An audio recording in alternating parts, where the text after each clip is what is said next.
Hola amigos, muy buenas tardes y bienvenidos al espacio de psicoanálisis y salud mental.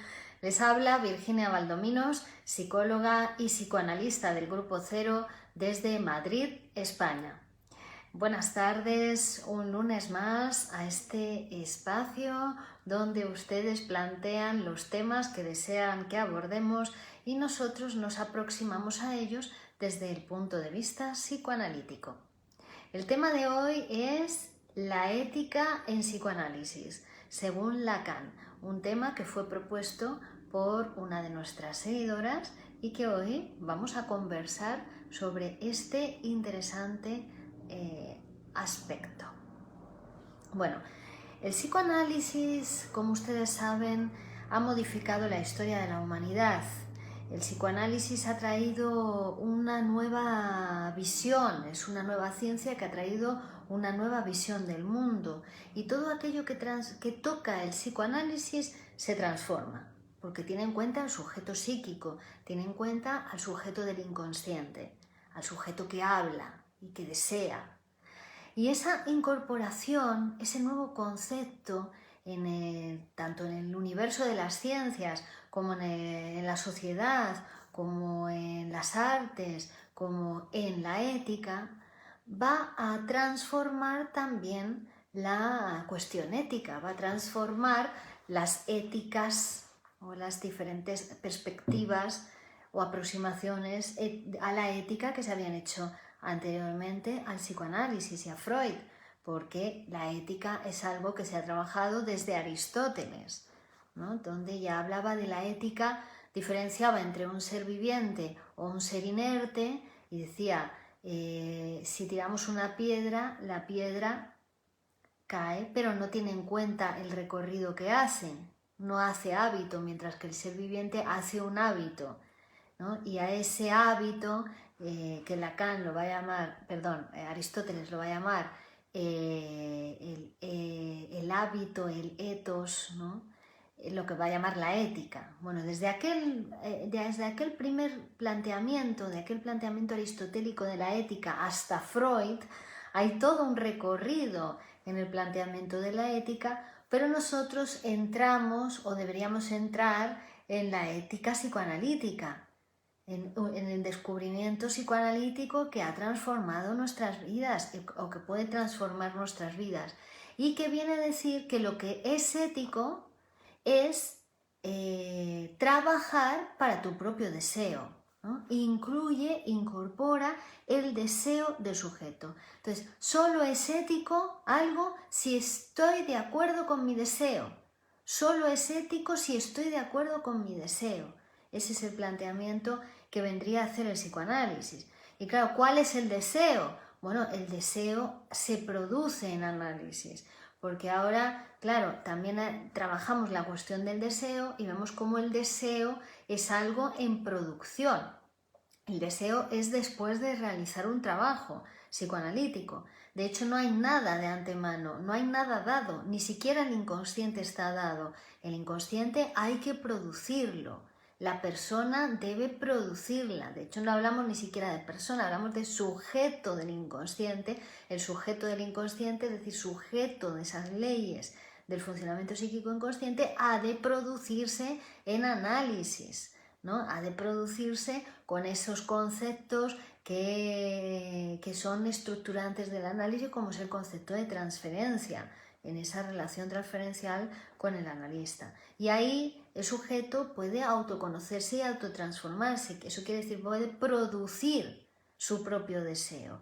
Es decir, en el psicoanálisis no hay nada dado, todo está por producirse, todo está por construirse, también el sujeto, ¿no?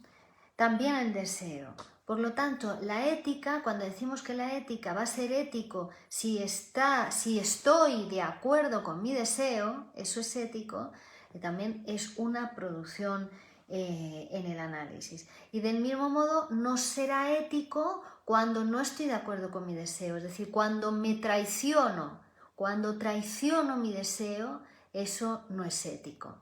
Como ven, entonces el psicoanálisis va a incorporar una nueva concepción de la ética, teniendo en cuenta ese sujeto del deseo, ese sujeto, la complejidad del sujeto psíquico que no tenían en cuenta ni Aristóteles, ni Hegel, ni otros filósofos que hablaron de la ética, ¿no? Y que se quedaban más bien en el comportamiento, porque Aristóteles hablaba de la ética, solamente había unos amos, ¿no?, que podían marcar los criterios de la ética teniendo en cuenta lo que eran esos comportamientos rectos, ¿no?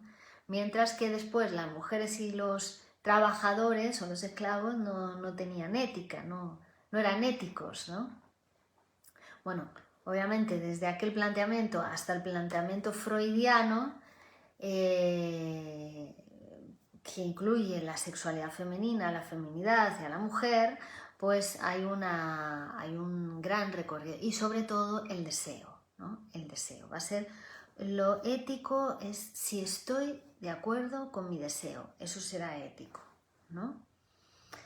Entonces estamos hablando ya de un sujeto del lenguaje, de un sujeto del deseo que, como decimos, se tiene que producir, es un sujeto hablante.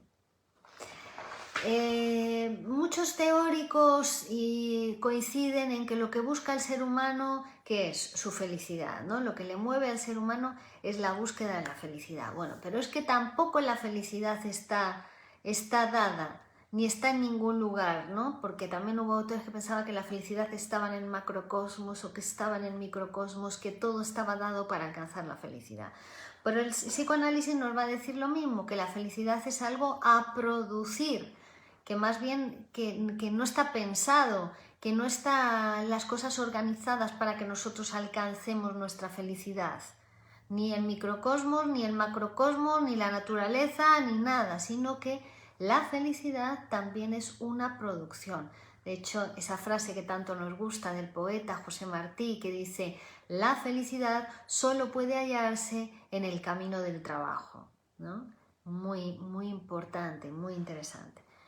Tenemos por aquí un saludo de María de Jesús Caicedo, que dice: maestra Virginia, muy buenas tardes. Hola, María de Jesús. Saludamos también a Fernando Mantilla, Sergio Herrera, Jacqueline Frías, Manuel Esquivel, que también saluda, René Bolanos y Óscar Alfredo Ávila. Buenas tardes a todos y bienvenidos a este espacio de psicoanálisis y salud mental. Todo esto que estamos diciendo es algo que nos incumbe, ¿no? Porque todos tenemos de alguna manera, o sea, esas concepciones de la ética que supuestamente, digamos, están anticuadas, están en todos nosotros. Nada desaparece en el sujeto psíquico, nada de lo humano desaparece, ¿no? Que a nosotros a veces nos movemos con la concepción aristotélica de la ética, donde debe haber un comportamiento recto y un orden que establece cuál es ese comportamiento recto, ¿no? Y nos movemos también de acuerdo con esa concepción de la ética, o nos movemos de acuerdo con la concepción moral establecida por nuestro propio superyo. Y lo decimos muchas veces, cómo el superyo exige sacrificios al sujeto, sacrificios que cada vez piden más sacrificios, ¿no?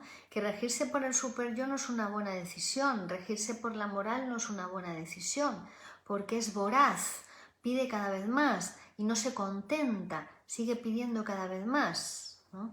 Y además enferma, ¿no? Ese tipo de... porque el sacrificio, es decir, la renuncia, ¿no? Que a veces muchas personas dicen: me sacrifico por mi pareja, me sacrifico por mis hijos, me sacrifico por mis padres, ¿no? Donde comienza la renuncia, comienza la venganza, ¿no? Porque también el que se sacrifica, ¿no?, para dar respuesta a su moral, a su superyo, que ya hemos dicho que es insaciable, que por mucho que te sacrifiques nunca va a estar contento contigo, el superyo, ¿no? Que, y sobre todo en esos superyos tan exigentes que tienen algunas personas, bueno, en general es la tendencia superyoica en todos, de ese sacrificio, ¿no? Esa petición, esa demanda. Bueno, pues que donde comienza el sacrificio, donde comienza la renuncia, comienza la venganza, porque el sujeto se deprime, ¿no? Cae en una especie de melancolía, y la melancolía es una venganza, ¿no? Es una forma de venganza. Entonces, el sacrificio no es recomendable, no recomendamos esta forma de traicionarse en el deseo, ¿no? Sacrificarse, renunciar a los deseos de uno. Esa es una manera bastante directa de enfermarse, ¿vale? Entonces, regirse por la moral no es conveniente. Regirse por los sentimientos tampoco es conveniente, porque los sentimientos siempre son engañosos. Uno dice, esa también es un ideal de ética, ¿no? La de que hay que ser auténticos, hay que ser uno mismo, regirse por lo que uno siente, ¿no? Pero, claro, también el psicoanálisis viene a desmontar esto, porque lo que nos dice es que la autenticidad del sujeto, pues que ¿cuál es la verdad del sujeto? Si nos diferencia entre lo que es lo manifiesto, lo latente, entre lo que es la percepción y lo que es la verdad del sujeto, que es la interpretación, que ya vendría después de un trabajo, conocer su deseo. Si ya nos dice que el sujeto está partido en dos, y lo que para una parte del aparato psíquico, para el yo, es verdad, en realidad es un disfraz, ¿no? Que es ficticio. De hecho, hoy ponía la frase persona significa máscara, ¿no? Que el yo, eso que el yo tiene tan arraigado y tan seguro de sí mismo, es una máscara de su verdad, ¿no? Del inconsciente, de su deseo, que no sabemos cuál es. De hecho, de antemano hemos dicho, no está en ningún lugar escondido, que el deseo hay que producirlo en análisis, ¿no? Entonces, el psicoanálisis también nos viene a desmontar esa cuestión de que la ética tiene que ver con lo auténtico de uno, que la ética tiene que ver, para el psicoanálisis, tiene que ver con no traicionarse en el deseo, que cuando uno se traiciona en el deseo no está siendo ético, ¿no? Y que el deseo, ¿cuál es? Pues hay que producirlo en análisis, no está dado de antemano, ¿no? Es algo a producir, y además siempre está también incluida el concepto de trabajo. En psicoanálisis va a ser fundamental. A ver, por aquí tenemos también preguntas. Saludos, doctora, un placer y un gusto verla, de Zuli Joaquín. Excelente, doctora, saludos desde México, de Liliana Trejo. Buenas tardes, Virginia, un abrazo desde la ciudad condal, de Carlos Latorre. Saludos, también está Rafael Benítez, Marmar Lozada, René Zapata Cárdenas. René Bolanos pregunta, una pregunta, doctora, ¿los artistas cantantes usan canciones para enamorar la mente y estimular la mente? Yo creo que tocan ese nervio mental para que las personas estén atraídas a ser artista, ¿me explico? Bueno, lo que hacen los artistas es sublimar, es decir, con las mismas tendencias pulsionales que tiene todo el mundo. Lo que el neurótico con esas tendencias hace un síntoma, el artista es capaz de utilizar esas tendencias para sublimar, y además que otros gocen con eso, con su producción, ¿no? Lo que si te cuenta el neurótico te daría hasta asco. ¿Qué me está contando este? Qué asqueroso, qué horror, o qué aburrido, siempre hablándome de lo mismo, de su enfermedad, de su síntoma. Cuando el artista, utilizando sus dotes para la sublimación, ¿no?, genera un producto, otros gozan con ese producto, ¿no? Esa es la diferencia entre el artista y el neurótico, no que las tendencias son las mismas, ¿no? El neurótico esas tendencias las trata de hacer a través del síntoma, las trata de realizar. El artista digamos que la realiza con esa manera de fantasear, con su fantasía, su imaginación, pero utilizando la sublimación. ¿vale? Entonces es una diferencia con respecto al destino de la pulsión. No reprime, sino que sublima, en el caso del artista. Y la sublimación es eso, llevar esas tendencias hacia un lugar donde están permitidas y que además otros se van a beneficiar de eso. Luego, claro, está la cuestión dices, de que se enamoren del artista o se identifiquen con él, ¿no? Lo quieran tener, pero eso ya tiene más que ver con el liderazgo del artista, con el amor, pero es un amor también particular, ¿no? Porque a ninguno de los fans se le ocurre que ese artista va a ser solamente para él. Hay como un pacto también entre todos los fans de que el artista ama a todos por igual, ¿no? Y lo comparten. Se sienten como hermanos en el amor hacia ese artista, ¿no? Se hacen club de fans.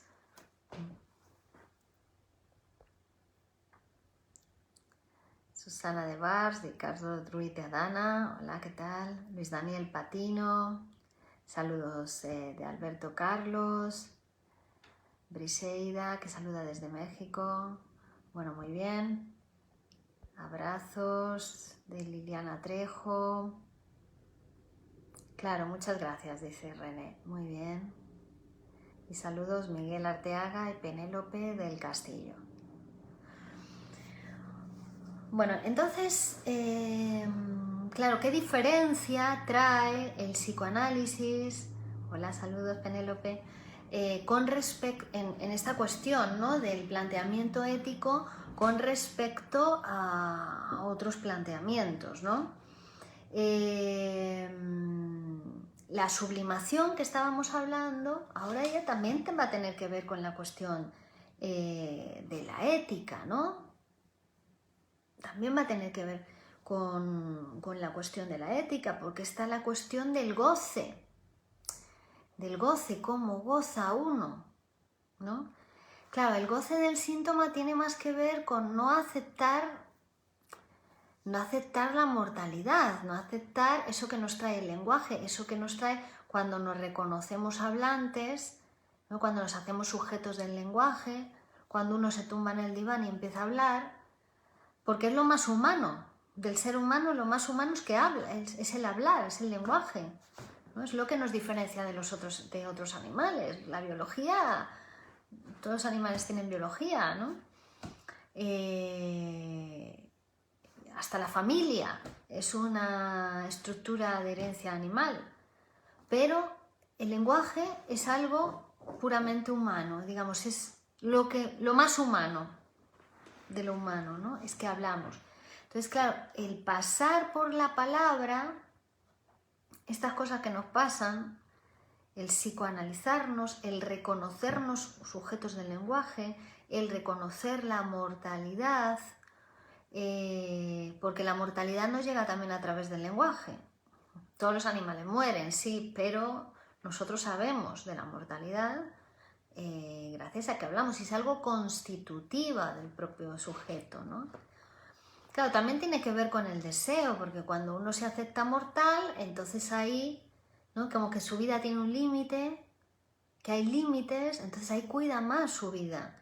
Digamos que está más dispuesto a trabajar por su felicidad, trabajar por su deseo, que cuando se cree inmortal o que cuando está posicionado de una manera como que va a vivir siempre, que es un inmortal, que no tiene por qué trabajar, ¿no? Solo los mortales desean, solo los mortales gozan, los inmortales no gozan ni desean, son una especie de dioses, ¿no? No tienen por qué trabajar para su deseo. Bueno, pero la sublimación también va a tener que ver con eso, ¿no? Con el deseo y lo mortal en el hombre. También sublimar y darle a otro es el amor también social, el amor de la sublimación, dar a quien no es lo que no se tiene, como decía Lacan, ¿no? Dar lo que no se tiene a quien no es. Eso también va a tener que ver con la sublimación, ¿no? Escribir un libro, es decir, cosas que nos van a sobrevivir, producciones que sobreviven al sujeto que las ha producido, ¿vale?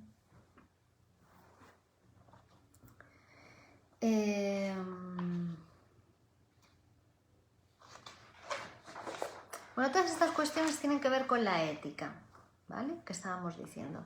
Carlos Latorre dice, ¿a qué se le llama antropología de psicoanálisis en un paciente? Antropología de psicoanálisis es un término que ni he utilizado, ni Freud utiliza, ni ninguno de mis maestros utiliza antropología de psicoanálisis en un paciente. Entonces tienes que ver de qué contexto lo has sacado y probablemente sea algún autor que habla de eso, pero no es en el contexto psicoanalítico. Te respondo a tu pregunta, Carlos Latorre, a esta pregunta que haces. Antropología de psicoanálisis. Porque también se ha dicho que el psicoanálisis es una antropología. No, el psicoanálisis es psicoanálisis. Y hay textos psicoanalíticos como Tótem y Tabú, El malestar en la cultura, bueno, que son psicoanálisis, son psicoanalíticos. ¿Vale? Y con el paciente lo que se hace es psicoanálisis, nada de antropología de psicoanálisis. Eso no existe en psicoanálisis. René Bolanos, a mí en mi casa nunca me enseñaron a saber filtrar las emociones. Hasta ahorita he aprendido a saber filtrar las emociones. Claro, porque no, generalmente o es una familia que también se trabaja psicoanalíticamente, porque también hay familias que se pueden trabajar, entonces ya pasan a ser otra cosa, casi son más un grupo que una familia. Hemos dicho que la familia es heredera de los animales, ¿no? Que los animales ya se estructuran en familia, es una estructura presimbólica la familia, anterior al lenguaje, ¿no? O sea, que se organiza para sostener al sujeto, para hacer sobrevivir al recién nacido, al sujeto de la especie, para hacer sobrevivir al niño hasta que puede ser capaz de salir al mundo, ¿no? Y es cierto que se van a aprender las primeras cosas de la vida, se van a aprender en familia, es la primera estructura en la que llegamos. ¿No? De hecho, hay pacientes que en análisis vienen y hablan mucho de su padre, de su hermano, de su madre, suele ser lo más habitual, ¿no? Venir al análisis y hablar de la familia, ¿pero por qué? Porque en la familia se aprendieron las primeras palabras. Entonces están las palabras todavía muy ligadas a la familia, a los hermanos, a la madre, y se tiene que, en el análisis se va a ir despegando, se va produciendo es la castración del lenguaje que llamamos, ¿no? La castración de la madre. O sea, separar la castración del lenguaje o del otro con mayúscula, como diría Lacan, ¿no? Ya que estamos hoy hablando de la ética según Lacan. Pero eso se va a producir en el trabajo analítico. Y claro, no, la familia normalmente no está preparada para enseñar al niño esas cuestiones acerca de lo psíquico, del cuidado de la salud mental, de cómo manejar sus emociones, sus sentimientos, esas cosas que no pueden entender sobre su propia sexualidad, también los niños, o sobre la sexualidad en general. Normalmente en las familias no están preparadas para eso, por eso vienen a consultarnos a los psicoanalistas, ¿no? Las mejores familias, vamos a poner entre comillas, en las mejores familias, cuando aparece una cuestión de este tipo y no saben cómo gestionarla, van al psicoanalista o llevan al niño al psicoanalista o al adolescente, o va toda la familia porque no saben cómo elaborar o procesar una cuestión, no saben cómo hablarla, cómo conversarla. Generalmente muy poca gente sabe hablar, ¿no? Aunque sepa hablar, ¿no? Sepa hablar como demandar, pero muy poca gente en la que sabe hablar, la que sabe conversar. Y aprender a conversar tranquilamente, eso enseña el amor. Acordémonos de ese aforismo tan bonito de Miguel Óscar Menaza que nos habla ¿no? Estamos hablando de ética, fijaros, y estamos hablando mucho de amor. Pero la ética tiene que ver con otra cosa, porque para que haya ética también tiene que haber pacto, ¿no? Es el pacto con los otros lo que nos saca de nuestro narcisismo, ¿no? Es el pacto con el otro el que nos saca de los sentimientos. O sea que también está el pacto, es el pacto con el otro también el que nos permite construir nuestro deseo, puesto que hemos dicho que es en trabajo analítico, en relación transferencial, entonces tiene que haber pacto, también es importante.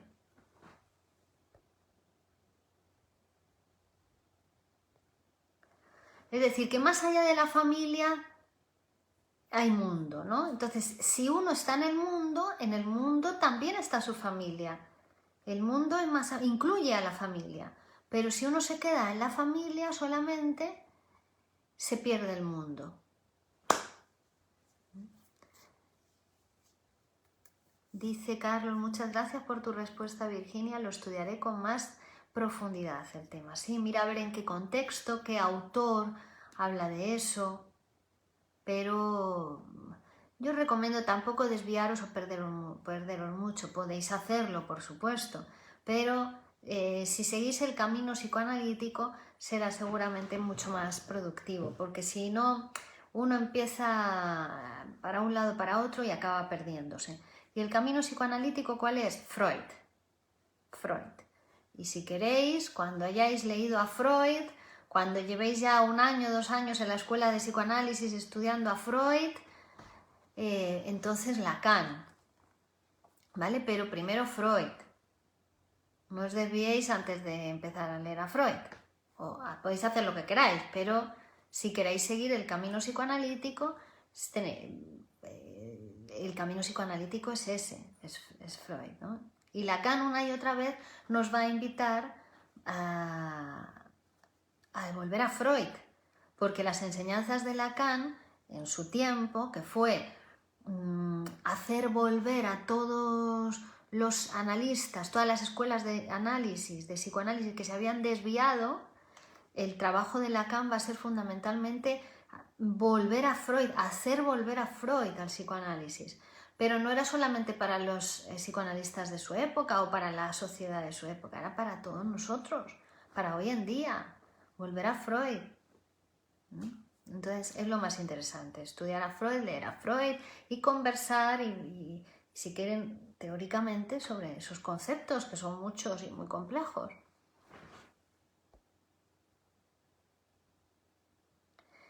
Penélope dice, doctora, ¿cómo dominar los sentimientos de rabia ante una injusticia? Psicoanalizándote, porque con la rabia no vas a conseguir nada.